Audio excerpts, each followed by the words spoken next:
Welcome to my cozy cave base.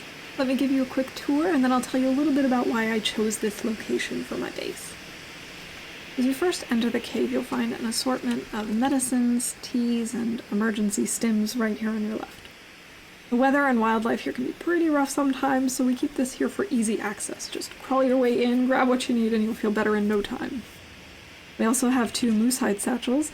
You can carry practically everything with you as you head out on your adventures across Great Bear. Being out all day burns a lot of calories, so we've got plenty of food here to keep you well fed. We have 10 kilograms of cooked venison, 10 kilograms of cooked wolf meat, and over 25 cattail stalks, a great source of fiber. And if you're craving rabbit, we have some here that are ready to be harvested and cooked. And don't worry, if you're a pescatarian, peaches, sardines, and tomato soup are also on the menu. After all that, you start feeling a little thirsty. Don't worry about it. We have plenty of water, over 20 liters, here at the hydration station. Now, surviving in this world, it isn't just about keeping your body fed. It's also about keeping your mind fed, because boredom is a major killer. And that's why we have a variety of books to help you learn the skills you need to stay alive and keep you entertained. Now, nothing beats practical experience, which is why we have plenty of tools for you to hunt, harvest, and craft. These flare shells here are to be used in emergencies only, which is why we've kept them separate from the distress pistols. We don't want any accidents in here. And back here you'll find a variety of cured hides and pelts, as well as some cured gut, so feel free to grab those and craft yourself something warm and cozy. This corner up here is perfect for getting a good night's rest. It's a bit warmer than the area up front. There's also a full storm lantern and a flashlight, so whether there's an aurora or not, you'll see just fine even in the middle of the night.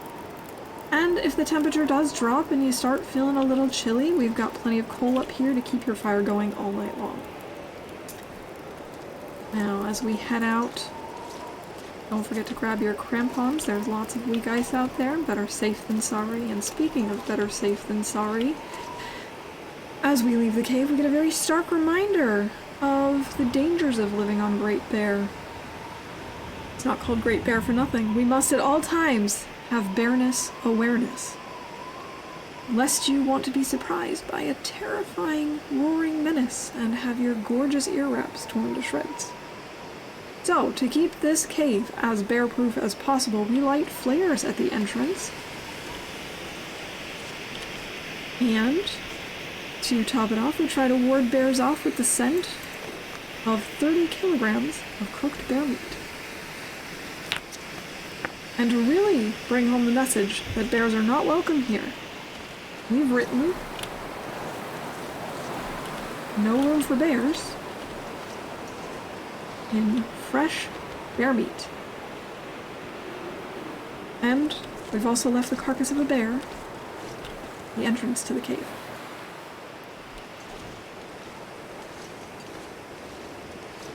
Now, I'd like to tell you a little bit about why I chose this location as my base.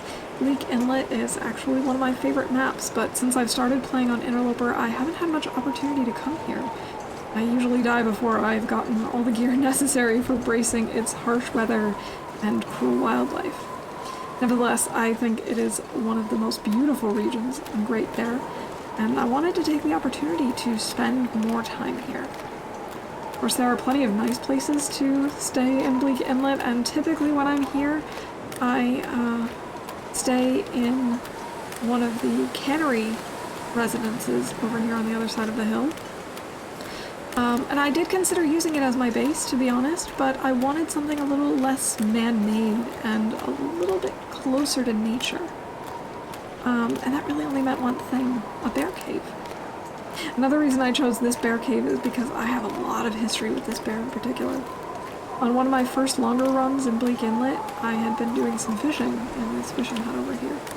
And on my way back to the mainland on a foggy afternoon, I came up this hill, and I could not tell you just how excited I was to find this maple sapling. I was so happy knowing that soon I would be able to make a bow. Well, the bear heard me chopping down this sapling, and he decided to take me down in similar fashion. And so the rivalry began.